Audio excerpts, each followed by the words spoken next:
Jehovah, we promised Adam and Eve that we would visit them and give them further instructions. Come, let us go down. We will go down, Elohim. I hear their voices. They are coming. See, you are naked. Take some fig leaves and make you aprons. Father will see your nakedness. Quick, hide. Come, let us hide. Adam, Adam, Adam, where art thou? I heard thy voice and hid myself because I was naked. Who told thee that thou wast naked?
And young women, please understand that if you dress immodestly, you are magnifying this problem by becoming pornography. Magazines and books that are obscene and pornographic. The Lord wants all his children to partake of the eternal blessings available in his temple. He has directed what each person must do to qualify to enter his holy house. All requirements to enter the temple relate to personal holiness. To assess that readiness, each person who wants to enjoy the blessings of the temple will have 2 interviews. First, with a bishop, bishopric counselor, or branch president. Second, with a stake or mission president or one of his counselors. In those interviews, several questions will be asked. Some of those questions have recently been edited for clarity. I would like to review them for you now. Are you a full tithe payer? We pay tithing, as the Savior taught, by bringing the tithes into the storehouse. We do this by paying our tithing to our bishop or branch president. We do not pay tithing by contributing to our favorite charities. The contributions we should make to charities come from our own funds, not from the tithes we are commanded to pay to the storehouse of the Lord. Some time ago, I was speaking to a meeting of church leaders in a country outside of North America. As I spoke about tithing, I found myself saying something I had not intended to say. I told them the Lord was grieved that only a small fraction of the members in their nations relied on the Lord's promises and paid a full tithing. I warned that the Lord would withhold material and spiritual blessings when his covenant children were not keeping this vital commandment. I hope those leaders taught that principle to the members of the stakes and districts in their countries. The law of tithing and the promise of blessings to those who live it apply to the people of the Lord in every nation. I hope our members will qualify for the blessings of the Lord by paying a full tithing.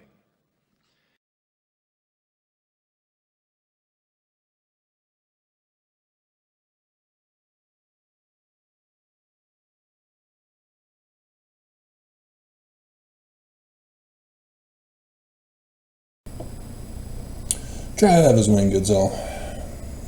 So the church still is pushing pornography, anti-porn, from the Utah Coalition Conference. And so I get to bring it up again, because it's just not getting through. The church will not accept the Jewish interpretation of the Jewish scriptures, including the Book of Mormon and Joseph Smith.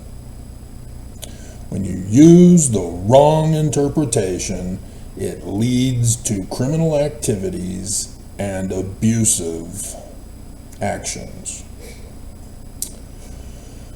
And so, do I need to discuss pornography as a definition again? Porn comes from the Greek word prostitute. It is because of pro, meaning before, statute, statue, carved in stone, before the carving in stone. In and of a word, it's harmless. Has nothing to do with women, nudity, sexuality, sex, whatsoever. It was evangelicals like Sam Black of Covenant Eyes,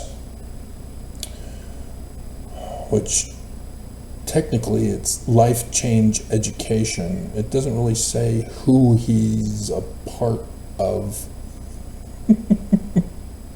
Covenant Eyes is actually a software company that's a malware virus to crash your system whenever you happen to come across what Christians believe is porn. Women, in other words. This is sex abuse towards women that evangelicals and the Church of Jesus Christ of Latter-day Saints call it. In and of itself, women are not evil, addictive, harmful, etc. Shame on all churches who have screwed up the interpretation of the Bible, let alone the Book of Mormon and Joseph Smith. The reason why it's attached to prostitutes, those who are paid to have sex, is because the Greeks had the practice started of paying for sex with women at the temple as part of the creation ritual performance.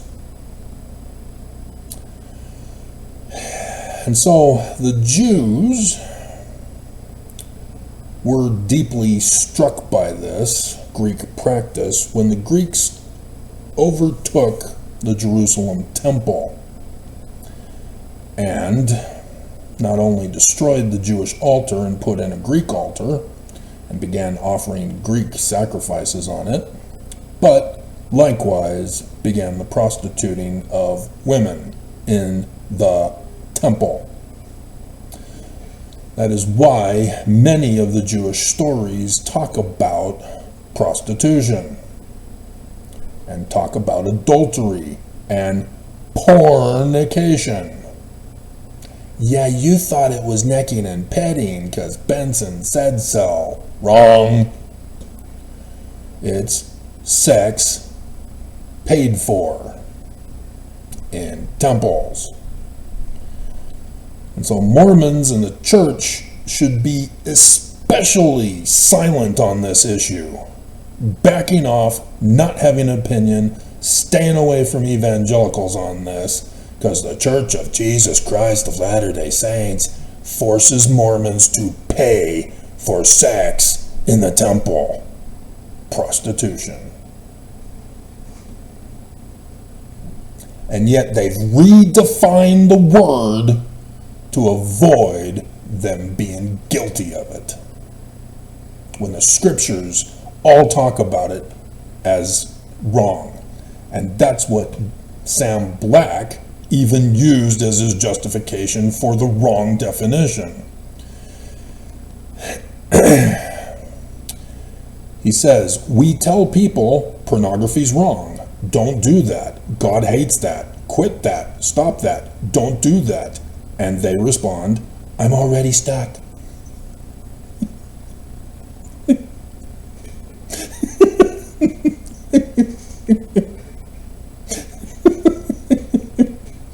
This dumbass hater of women, with women in the audience going, yeah, I'm ugly, I'm sinful,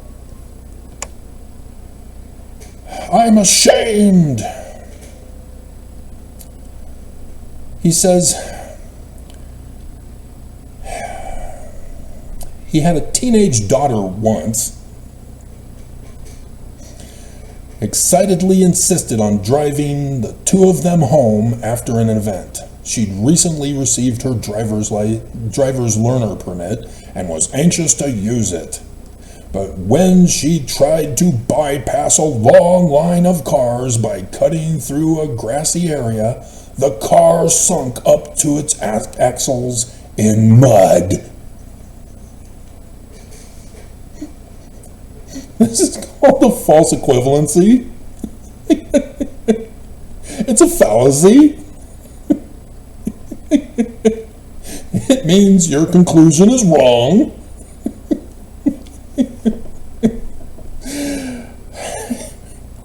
It's just like the prophets of the Church of Jesus Christ of Latter-day Saints. When they use a fallacy argument, like Holland, porn is like getting COVID. Porn is addictive. You're dressed immodestly according to my standards and values. You're porn. That automatically makes them false prophets. And Mormons don't give a flippin' bleepin' damn.